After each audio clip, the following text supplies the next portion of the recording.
is the life and legacy of El Hajj Malik El Shabazz, as known as Malcolm X. And so his birthday is coming up, and many have a lot of things going on around this month. So his birthday is May the 19th, but I just want to welcome Brother Dr. Latif Tarik to the line, and he's a professor. He's been doing a lot of quality work. I consider him a quality worker, not just a talker. The brother shows up, he's on the front line, scholar, but he's also a worker and a builder. So one brother that I certainly had to get on here, I've been watching him over the years. He's always on point, a serious student. And that's what I love about this brother. He reads the books and get the books to our people that absolutely need them. And so I'm just quite impressed with his phenomenal work. So I don't know who that is calling in, but thank you, brother. Thank you a lot, brother. Well, let's see who that is. I'm not sure who's that, but what they want. But let's. Wiley. Who? Wiley. W-I-L-E-Y. Let's see who it is. Let's see who it is before we get in. But Brother Wiley, you on a call? Are you calling to speak to Dr. Latif? Or were you just calling to listen in? He may just be calling to listen in. If you are at home, you may want to go to the website, www.elifemedia.net. I know some people may think that this is a call-in where you just listen in. So go to the website or upload it on your app, on eLife Media, on Ustream, so that you can listen, or go directly to the website. So the call-in number is actually for people to talk to, the guests. So, again, welcome, my brother. Thank you. Yeah, man. So what's going on, my brother? Not much. Yeah, so definitely. Is this your first time on eLife? Yes, this is definitely my first time on eLife. It's absolutely a beautiful studio. This is my first time seeing it. Right. This is definitely the type of alternative media sources that we, Yes. other than the Roland Martin show that you get, from 7 to 8 o'clock in the morning, and we can be who we want to be up here. Right. Yeah, so definitely, brother. So, man, so share a little bit about yourself. Can you, just introduce yourself to the listeners and how you got on this path using history to inspire black people to more aggressively study, and perfect our analysis. Okay.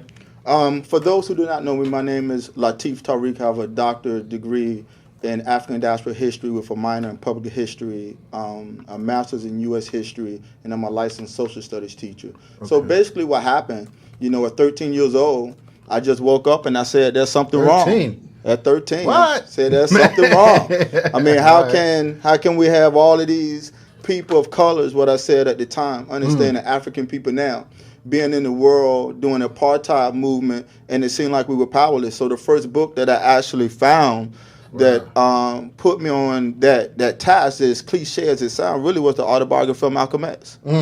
And at 13 years old, I read this book from cover to cover, and over my lifetime, I read the book about 5 or 6 times now. Wow. And just reading about Malcolm X, it wasn't really Malcolm X who I was looking for. I was just looking for a deeper sense of blackness, some type of connection to who we were as a people and who we are as a people. And I will always say this, when I speak about Malcolm X, you can never talk about Malcolm X without first giving honor to the Honorable Elijah Muhammad, the lost foundation of Islam, as well as the Nation of Islam. Because Malcolm, as an individual and a man, had 14 years of public life, and 12 of those years were spent in the nation. But even though those years were spent in the nation, you can also study Malcolm X, the characterization of Malcolm, the political man of Malcolm, the family man, the community man, the institutional builder, even Masjid Muhammad on New Jersey Avenue. Malcolm X was responsible.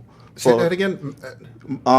Masjid Muhammad, which is on New Jersey Avenue here in Washington, D.C. Malcolm X was responsible for helping put that mosque together, and it's still in operation today. And there's a plaque there's a plaque at the cornerstone that says erected under the leadership of the Honorable Elijah Muhammad. So when I talk about Malcolm, I just don't talk about Malcolm X as the individual man, but it's really the entire gamut of who we are in the Black radical tradition. So that's what I teach. I teach Africano history. I'm currently teaching the history of Islam in Africa and the introduction to African American history from 1877 to the present. So say that again. You're teaching, what's that first?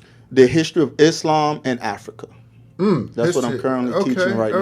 Okay. You know, so even when you think about that, 30% of our ancestors who were enslaved from Africa, they were Muslims, or they came from parts of Africa. 30%. About 30%. Okay. Either they were Muslims or they came from part of Africa, in which the Islam as institutions. When I say Islam, I mean Islam with the orientation of African people and the traditional African belief systems that go along with it, which is a lot different than what people know than when you look at Islam in the Middle East. But I say that because when we get down to the present day and we begin to talk about Malcolm X and the Nation of Islam, even here in Washington, D.C., Yarrow Marymount lived in colonial times in Georgetown, and he was a black man who was a professed Muslim. So what I say that is that when you look at the history of radicalism in the West, it started with our African ancestors and enslavement, and it's through that trajectory that we can continue to study this black radical tradition. We get black nationalism from it. We get Pan-Africanism from it. We get a lot of different streams of radicalism, even way before we get to Malcolm X. Malcolm came into the nation in 1952. And from 1952 to about 1963, he was in the nation. And then from 63 until 65, he was pretty much independent, of himself. Wow. So in terms of, your study, you mentioned, how you studied the autobiography. Let's deal with that, now. First, the autobiography, and I see you have your stack of scholarly books here. Appreciate that. There's been speculation, I know you may have heard it rather recently, about who did Alex Haley actually authenticate that book. Have you heard anything, or what has been your analysis of that over time? My assessment of the autobiography of Malcolm X is that Malcolm X dictated the book to Alex Haley. Okay. And when you say dictated, meaning that Malcolm wasn't the writer. Right. Okay, so right. he was Malcolm. Right. Malcolm wasn't the writer. Okay. Alex Haley wasn't a historian. He was a journalist. Right. All right. So Malcolm had a lot of control over the autobiography while he was alive. Right. But when you read the autobiography of Malcolm X and you read the later chapters, I think the last 2 or 3 chapters, you see that the tone changes.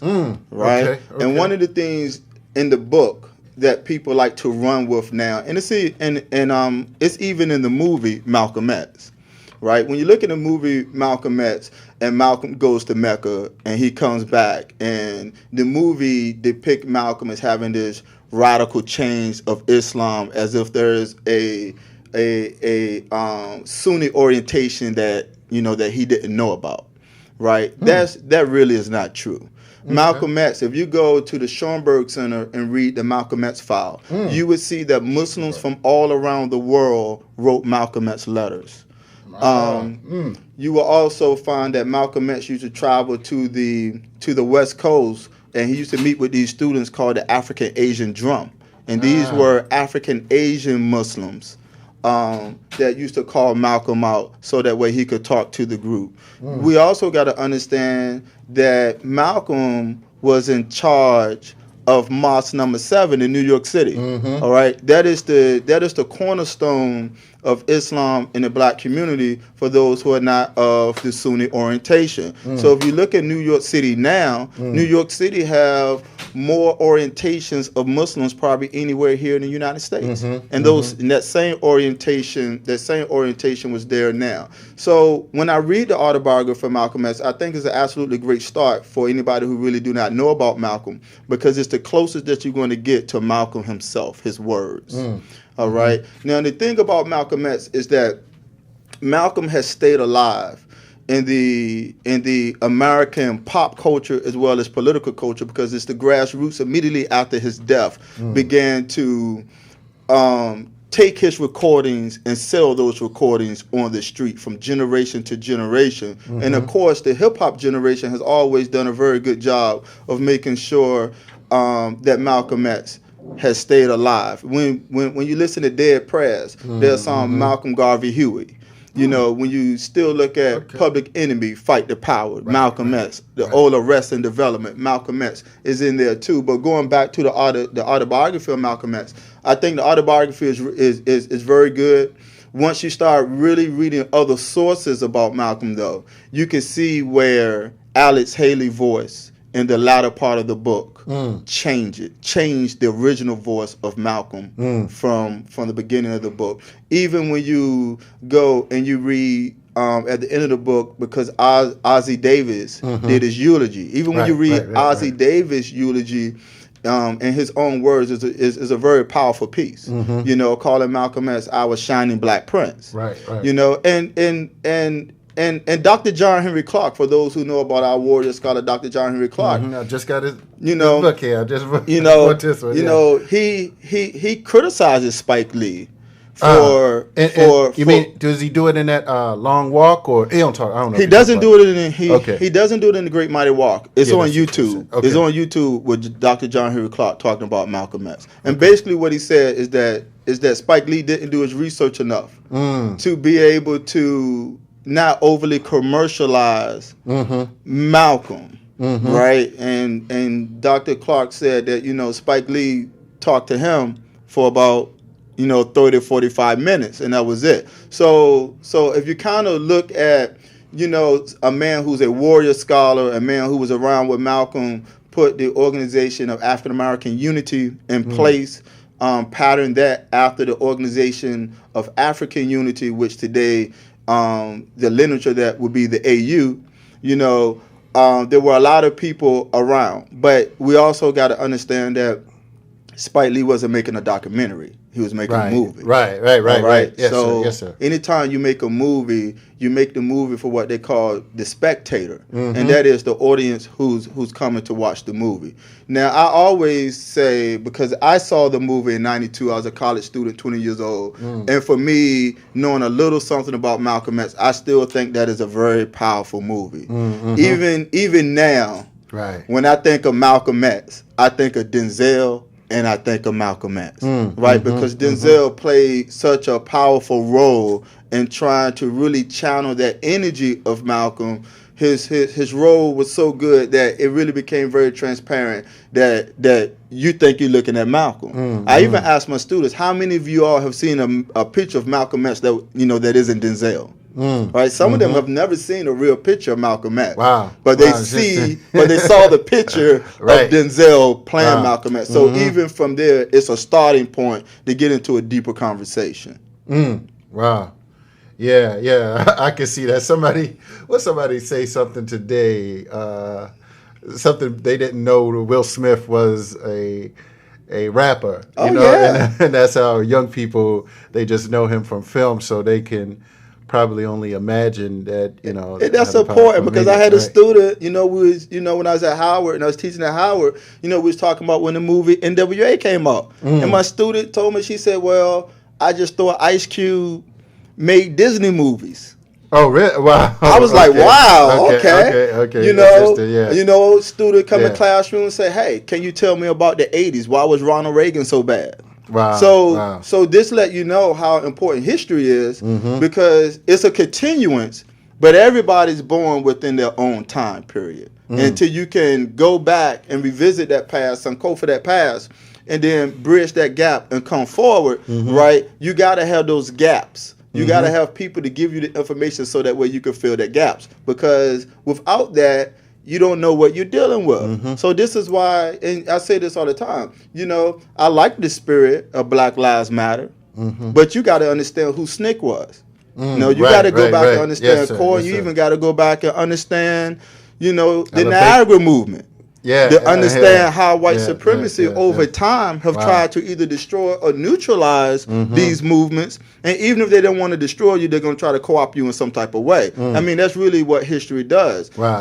History is not just individuals learning a bunch of facts and being able to regurgitate them. We start off there. We all got to have a core level, a foundational level. But at somewhere along the way, you have to get into all of the other aspects of history. When we look at one of the things that Dr. John Henry Clarke says in The Great Minded Walk, he mentions William Leo Hansberry.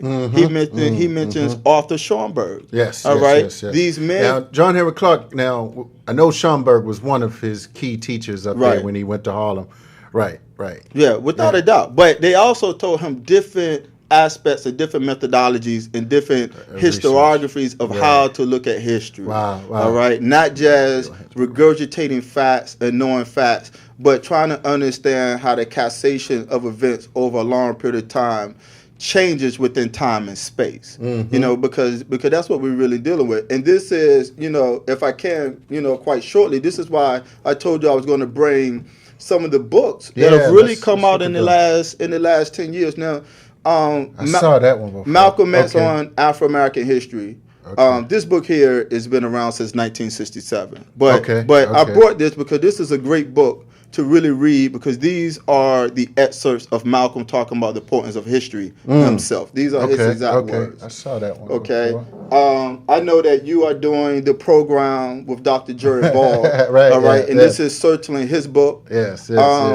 The Alive Reinvention, looking at... And I haven't read Manny Marble's book. Right. But I read it. That's just how I did it. I mean, this is one of the important books right here. And Dr. Stephen Barrows, he actually edited my dissertation for me. Oh, wow. So, these are some strong hitters that really understand the legacy of Malcolm X. I would definitely have people, to get that book here.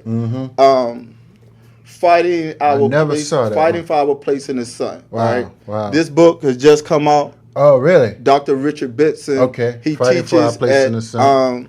Yes, sir. Let me read the correct title. Please. Fighting for Our Place in the Sun, Malcolm X and the Radicalization of the Black Student Movement, 1960 to 1973. Wow. So Dr. Richard Benson... And show the other camera, too, just so there's... there we go. All right. Dr. Richard Benson, he actually teaches at Spelman College or Spelman University.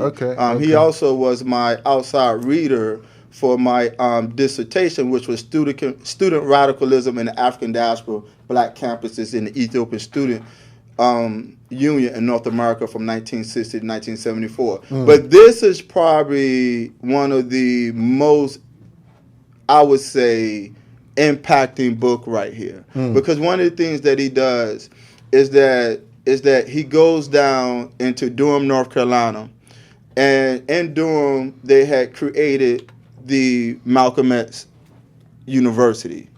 Okay, when you look at the Malcolm X, okay. When you look at the Black Studies Department at Duke University, it was really put into play because the radical students decided that they were going to create their own Black Studies space outside of the control of the institution. Wow. But you have to look at the students in the same way that I look at the students. And that is, when Malcolm died in 1965, I say this all the time, when Malcolm X died in 1965, he birthed the movement. When Dr. King died in 1968, the civil rights movement basically went with him. And the reason is because the young people were able to internalize the ideals and the world vision of Malcolm X from their space. And Malcolm was able to talk to those who was basically on the margin of society and who was the disenfranchised.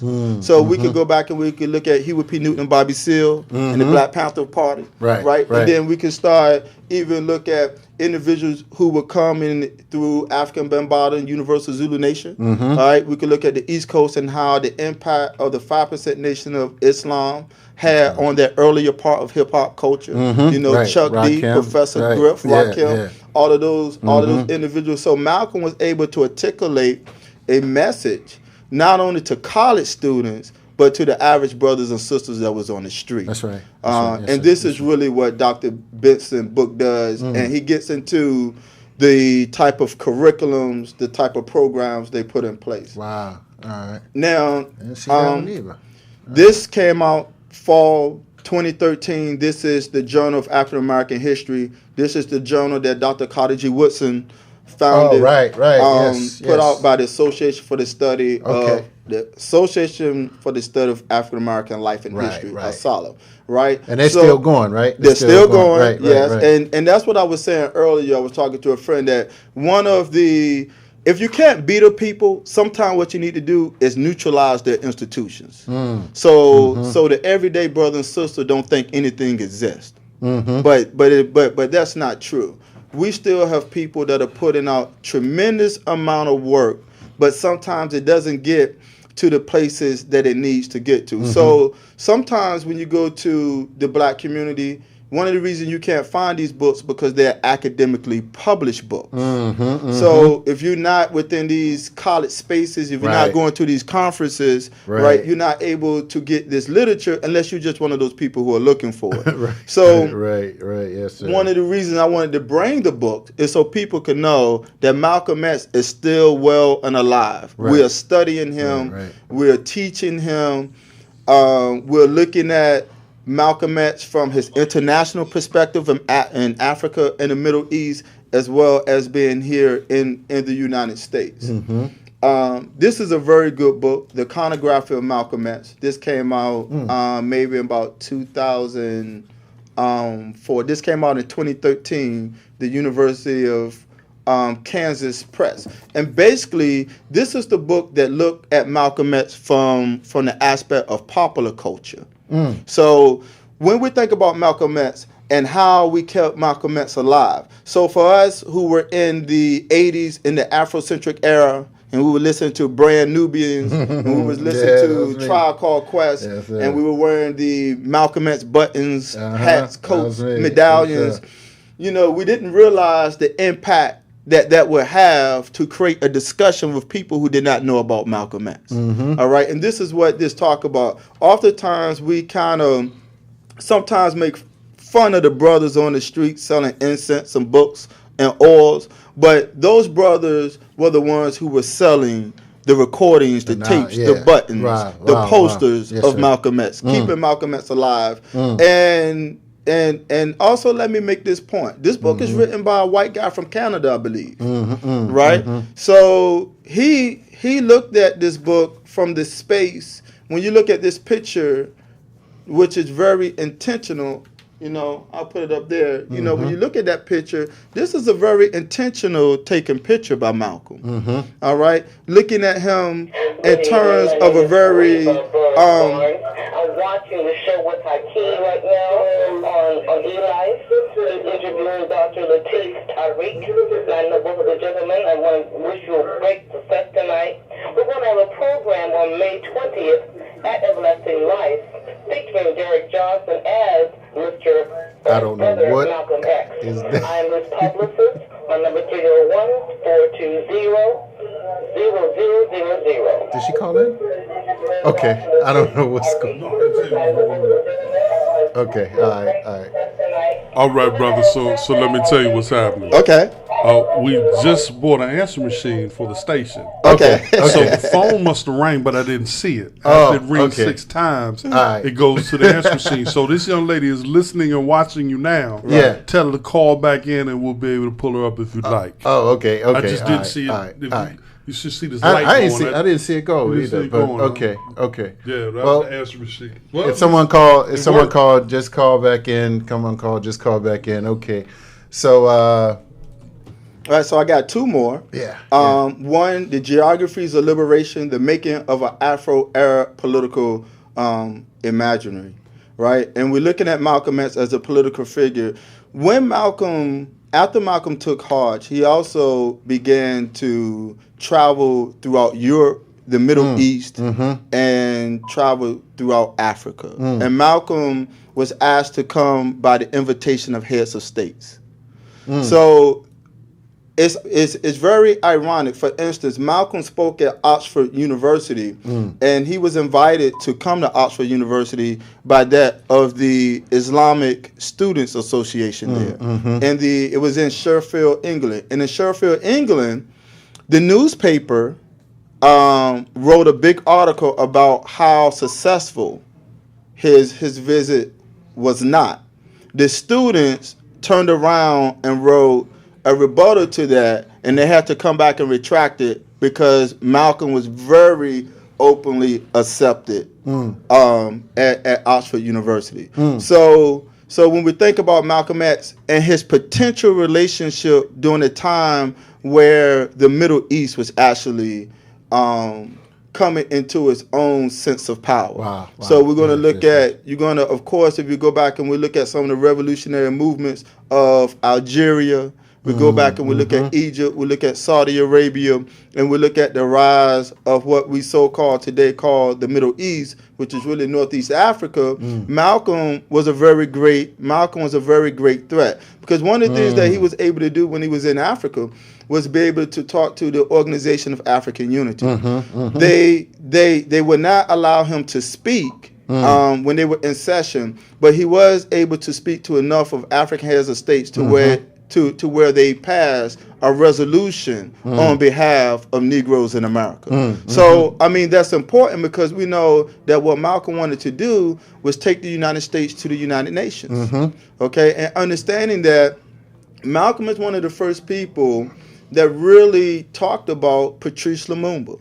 You know, Malcolm met Patrice Lumumba when he came to the United Nations. He also met Fidel Castro when they came to the United Nations. So when we look at Malcolm X in terms of his international stature, he had an incredible international stature. I mean, he was considered a head of state. And the reason he was that head of state because whether some people believe it or not, we are a black nation. I mean, it's like 50 million plus black people in America.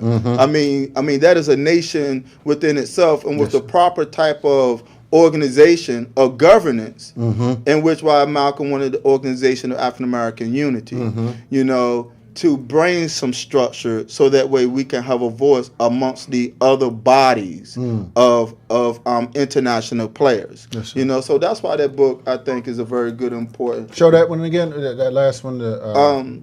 It's called The Geographies of Liberation. In case anybody missed it. Okay. You know, and the last book here is Malcolm X Michigan Worldview. This is particularly a Black Studies. This is particularly a Black Studies book. And they're looking at the personalities of Malcolm X from various writers and how they look into how he impacted all aspects of black culture. One of the articles in the book, Malcolm X, An Education of Positive Youth Development Challenged by Street Culture. One of the things that we know that when you look at the brothers and sisters, but particularly the brothers, when you look at Eldridge Cleaver, Soul on Ice, within Soul on Ice, Eldridge Cleaver speaks about how he used partly the Nation of Islam, but he mainly talks about how he used the transformation of Malcolm X to transform himself. Wow, yes, sir. All right, yes, sir. and to understand a man like Eldridge Cleaver, but we could also look at a man like George Jackson. You know, George Jackson never... From my studies, George Jackson never really talked about Malcolm X, but he certainly used his space in prison to transform himself by elevating the way that he thinks, by seeing the world in a very different place and seeing his relationship to both capitalism and white supremacy. You know, that made... Now, Eldridge Cleaver was lucky because he was able to get out, but get out of prison. Okay. Right. Okay. But obviously, so you saying Eldridge Cleaver learned about Malcolm while he was in prison? Oh yes. Okay. He was part of. Eldridge was part of the Nation of Islam. I did not know that. Yes, and he broke with the Nation of Islam inside of prison when Malcolm broke with the Nation of Islam. Okay. Right. Okay. So he became more of a Malcolmite. That's what they call him. Right. And these are the disciples and the followers of Malcolm X, separate of the teachers of the Honorable Elijah Muhammad. So even for myself, I came in really studying Malcolm from the aspect of learning more about black nationalism. Now, I knew that the Nation of Islam had a black nationalist orientation under Right. black liberation theology. Mm-hmm. But what if you're not a Muslim? Mm-hmm. Right? Right, So right, that's right. why that's one of the reasons why Malcolm established two organizations, Mosque Incorporated, and those then Mosque he had Incorporated, right. he had the Organization of African American Unity. Right. Okay, giving space, to us being with having political and ethnic centric objectives over our religious beliefs. Yes, sir. Yes, sir. Powerful, powerful. So let's, just build upon, and I just heard my brother, our brother Malik, and, talking about Dr. Khalid and, just the role, he actually added on to Malcolm X in terms of, his, I'd say, the differences in terms of his political, becoming more global in orientation. For instance, I mean, when you travel as much as you do, you might feel a certain way about the world, and you may want to do things faster. And that's what I read. I reread the autobiography, and he felt that things weren't necessarily moving fast enough. And if his brain, he probably like, well, we could do this, we could do that, but everybody else may not necessarily be on the same, thought processes. So what was some of the people that began to influence Malcolm during that transition? I mean, and I don't know if Dr. Clark and, I know it's some different other people, but well, let me start here. If you go to Google and you punch Malcolm X, Carlos Cook, Kwame Nkrumah, and Adam Clayton Powell, they're all sitting together. Wow. At a rally in Harlem. And Carlos Cook was Ram, right? No, Carlos Cook is one of the early black nationalists out of New York, who would have been elder to Malcolm. Okay. And actually, I believe there's a book that's about a needed book that's about to get ready to be published on Carlos Cook.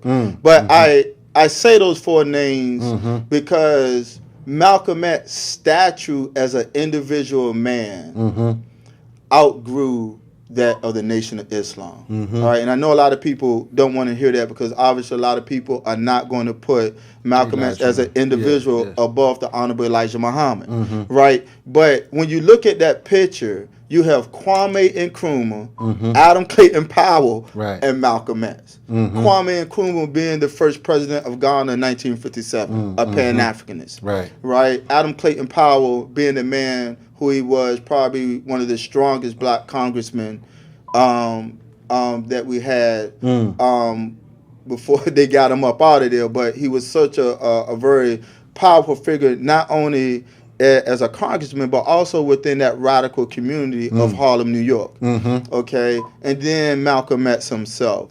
So, I still put it on the FBI.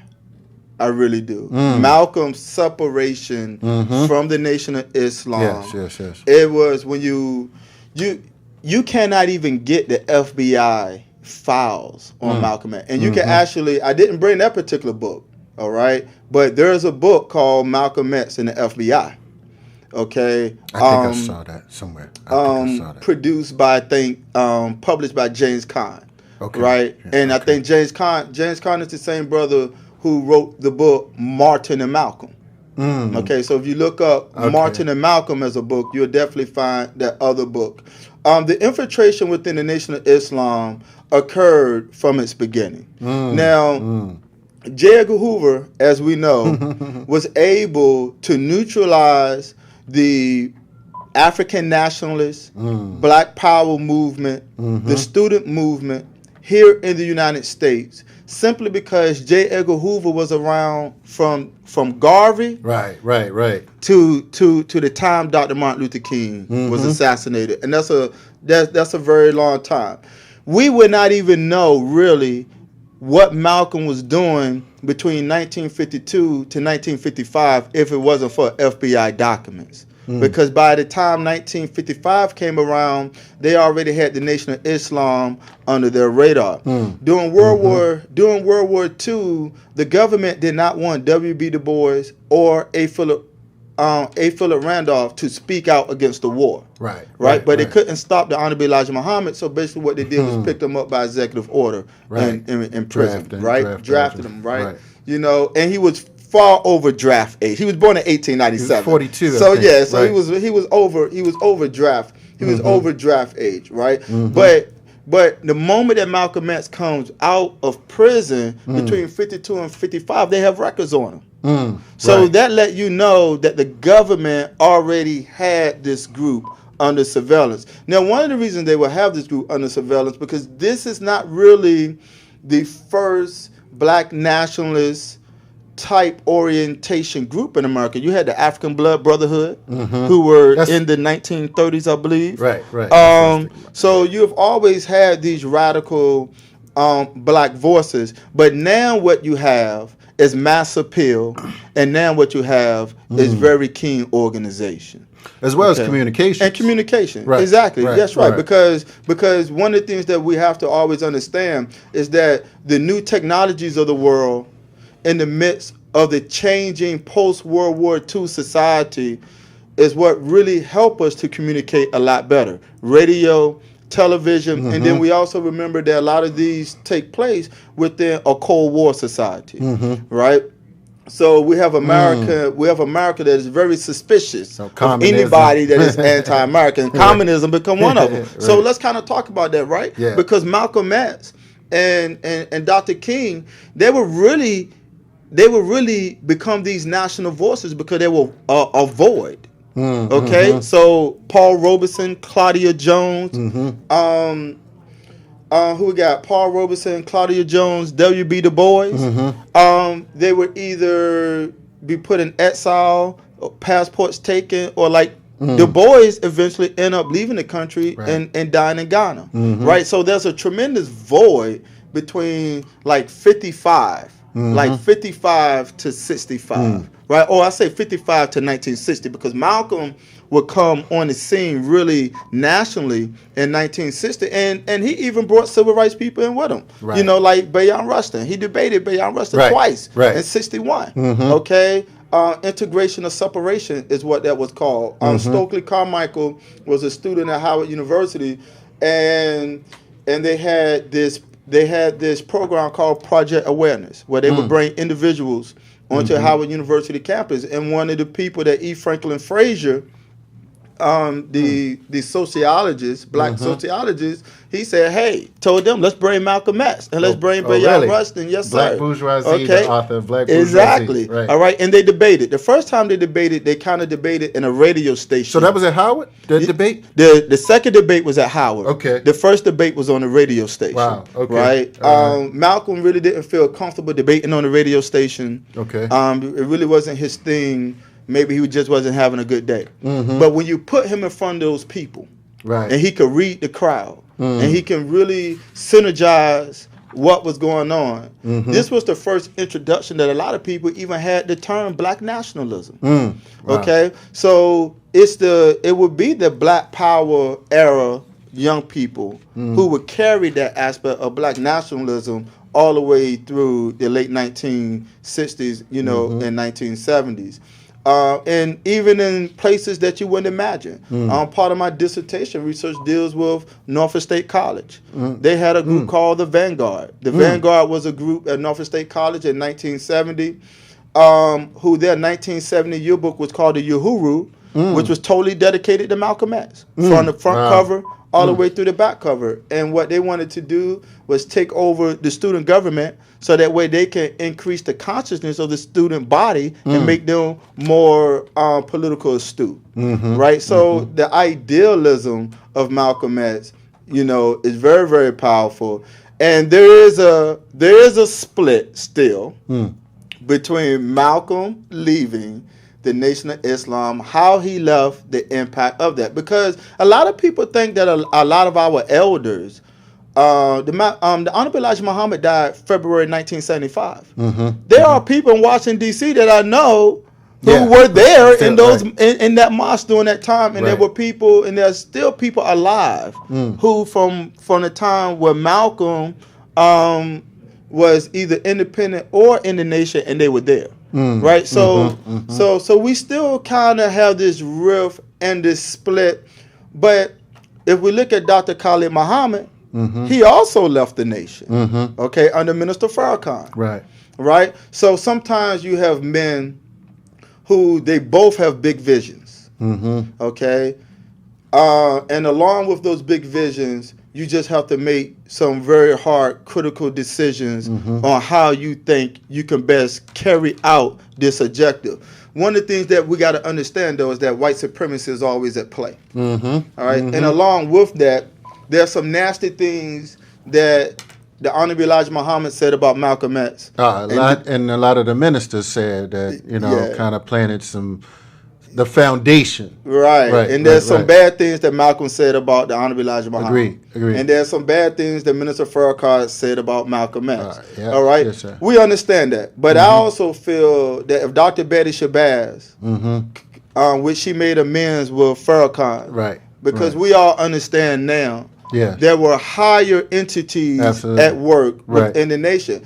Just the fact that 3 individuals were convicted for killing Malcolm, 2 were exonerated, and 1 just got out of prison, about 3 or 4 years ago. And is that the one in that video? I don't know if you saw that video with Cory Booker.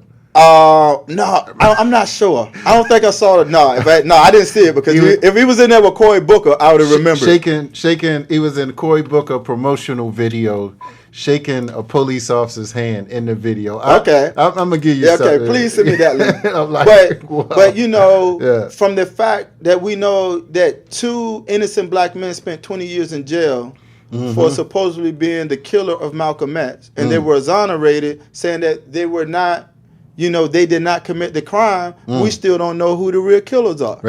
Right. So this is a I don't want to say conspiracy, but when we look at the death of John Kennedy, Robert Kennedy, Fred Hampton, Malcolm X, Dr. King, all in the 1960s. Okay. It has to be individuals beyond just individual people coming together saying that they're going to assassinate these individual people. I mean, you're taking out heads of states is basically what you're doing. Yes. Yeah, that's some serious, like international multi-billionaire type of gangsters there. That's people that shoot bombs over in other countries. So, it ain't no little somebody walking around with a Saturday night special, what they call them back in those days. That's for sure. So, yeah, brother, man, this is some deep knowledge. Anybody listening in, we got a couple more minutes here. Call in at 240-455-5934. I'm here with our brother. He's been dropping it, brother, Dr. Latif Tarik. And we have been going through much of the discussion around Malcolm X's birthday is coming up here on May the 19th. So I believe, what he'd be 82, if I'm not mistaken. I thought I saw something about 82 years old. So, I mean, it's really, we got to assess, and, there are many books out here about the counterintelligence program, and Malcolm actually was aware of that. It wasn't. As a matter of fact, I saw this clip. It's around that it's an interview, something where the FBI was trying to get him to do something in the nation or something, and Malcolm was like, "No, I'm not doing that. You think I'm gonna do something?" Well, Malcolm was a very honest man in the sense that. I mean, he basically died broke with no money, right? And he was offered money by various entities to start mosques, because a lot of people look at the differences between Malcolm X and the Honorable Elijah Muhammad, but what a lot of people don't pay into, as well as the growing black Sunni Orthodox Islamic community, and then other Muslims who supported them, who did not like the orientation of the teachings of the Honorable Elijah Muhammad and the Nation of Islam. Right, so that's also an entity. Wow. And you know, that entity played out through the 1970s with murders in Philadelphia. That Philadelphia Mosque in Quarterway. It's a book out about that. Yeah, you know, because if you go back to Kareem Abdul-Jabbar, he was never in the Kareem was never in the nation. All right, Kareem came out of a different orientation of Muslims, right, which was they were basically out of Philly, right? So is you know, even when we look at the Honorable Elijah Muhammad's son, Imam Wandin Muhammad, you know, he's basically for a very long time was Sunni Muslim.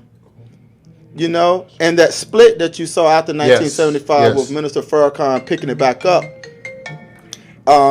The Imam deals with the orientation between the different theological schools of Islam. Right. Yes, indeed. And that was, and I was just reading about that, how Malcolm, first Farrakhan was going to be a supporter of that at first, but then he decided to kind of, rebuild the nation under the original teachings and that instant. So describe for me Malcolm's relationship with Wallace. Okay. Yeah. Okay. Imam Wandin Muhammad, the mosque that I mentioned earlier, Masjid Muhammad on New Jersey Avenue, Washington D.C. That is the community there, in which is the core group that left with the Imam. And basically, Malcolm and Wallace Muhammad had a very good relationship. But one of the things that Wallace Muhammad, he was very privileged in terms of being the Honorable Elijah Muhammad's son and what he was exposed to very early on in terms of Islam. Right. All right. You have to understand the Honorable Elijah Muhammad from where he come from. And that is, this is a man who was born in Georgia in 1897, who comes to the Midwest. And I'm gonna say Detroit, right? Detroit during the time of the Great Migration. And one of the things that our people brought with them is what I call black folk culture. So when you think of black folk culture, you think of how Muddy Waters come from Mississippi, and he brings the Delta to Chess Records in Chicago, right? Well, the Honorable Elijah Muhammad brought with him black liberation theology, the theology of the black preacher who did not need to Garvey. go. That's right, and he was a Garveyite, and we can't, we can't forget that. Not only is he a Garveyite, in the message to the black man, he says, one of the most honorable Muslims is Noble Drew Ali. So when we look at the orientation of the black Masonic tradition, black liberation theology, and the black Southern preacher and what they brought in terms of political orientation and religious orientation, that's who the Honorable Elijah Muhammad was, right? So by the time Wallace comes around and the Honorable Elijah Muhammad was very well established, Wallace Muhammad was able to receive a Quranic education. Right. All right. He could read, write, not only speak the language of the Quran in terms of Quranic Arabic, but he was also taught the ways of Imam. So even when you speak to a lot of the elders in Washington, D.C., what they would tell you is that the Honorable Elijah Muhammad was necessary for them to be the Muslims that they are today. Everybody had to go through a transition. Some people openly accepted the transition. Other people rejected the transition. Even Minister Farrakhan eventually brings the Nation of Islam closer to a Orthodox Sunni orientation. Now, some people get upset because they say, that God came in the persons of Master Farad Muhammad. But from a person that teaches Islam, and you look at all of the different orientations from Turkey, from Saudi Arabia, from Sufism in East Africa to West Africa, they all have their Mahdis, their teachers, these individuals that came to them in the flesh to teach them. Right? So people now understand that. Alawism, right? They accept that, all right, because who are they to judge their orientation and their belief of who God is, right? So in looking at that relationship, I don't think that Malcolm, I know that Malcolm would have went back into the nation if the Honorable Elijah Muhammad would have let him before it got to that critical point. Okay, and he probably would have went in there, went back as a rank and file worker maybe, right? Because he was a very humble man. But at the same time, the world was changing. And as the world changed, information changed with it. So we know that we have orientations or groups of people who are still stuck in the dogma of their time. Right. All right.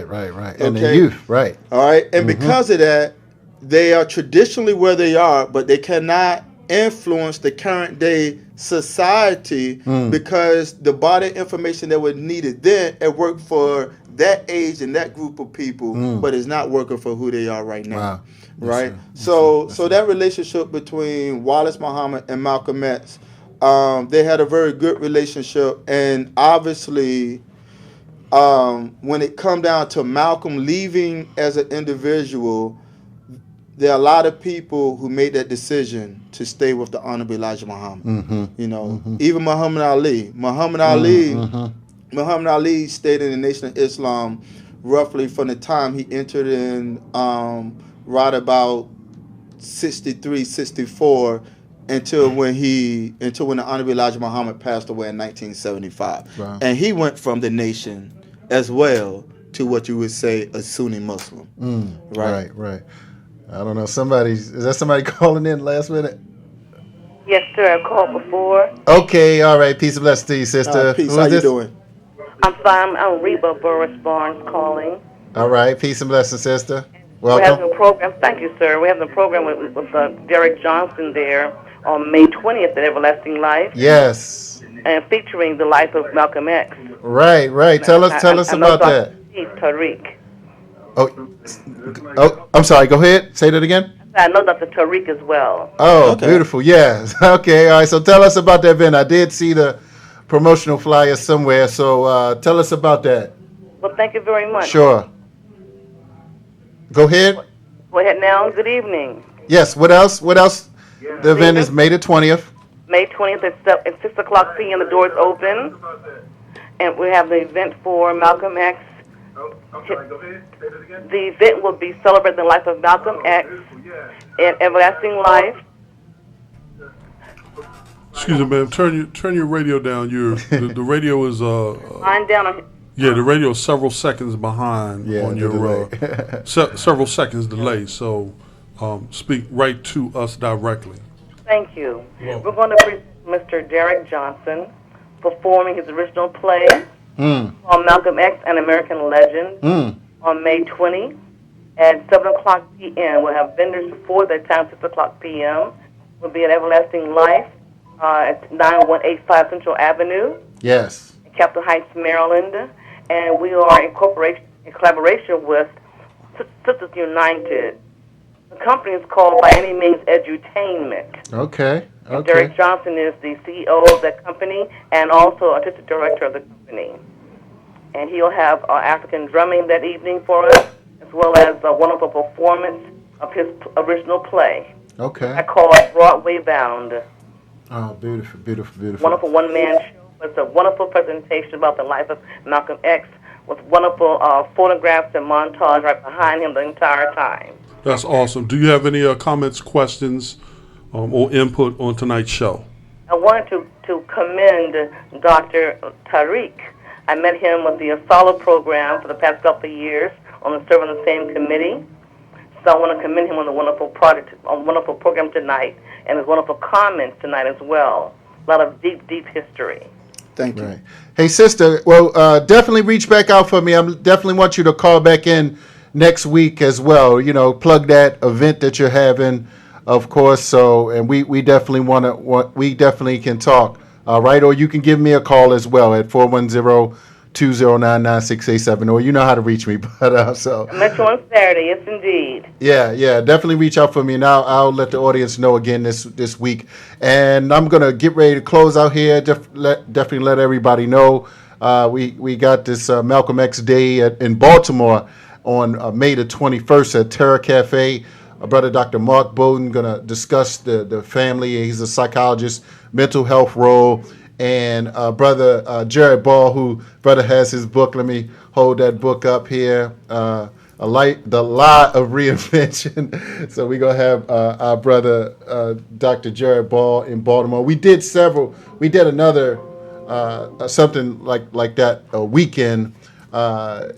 We did Baltimore as well as here at Everlasting Life maybe 5 or 6 years ago. So it's been a long time, but I was looking around. I said, man, I need to rack this up again. Wasn't anything happening between Baltimore and DC that I saw. So I appreciate the sister having this at Everlasting Life coming up here. But definitely, let's plug this again next week. So let us call back in. Thank you. Yeah, please, definitely. So and let me and also everybody, we got Black Friday showing here coming up here in what is that, June 25th. So that's a Sunday after the Power Talk. So, but definitely, let me let you close out, brother Dr. Brother Tarik. You got any contact information? If anybody wanna, anything coming up that you have, my brother. I do not have anything that's coming up other than maybe when I get back from Ghana, maybe we can get together and really talk about that, because I am going to Ghana in June to the second annual Kwame Nkrumah Arts and Cultural Conference. So I think in terms of trying to revitalize the understanding of Pan-Africanism in the 21st century for who we are now in the living African diaspora is probably something that I really want to try to expound on in the future. Awesome.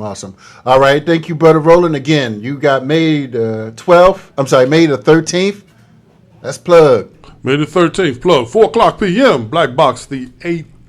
All right. Live on stage, Roller Grimes Show with musical guest Greg Boyer. All right. Thanks, everybody. Thank you, Brother Dr. Tarik. Appreciate you coming out, bruh. Who? All right, man. Appreciate it.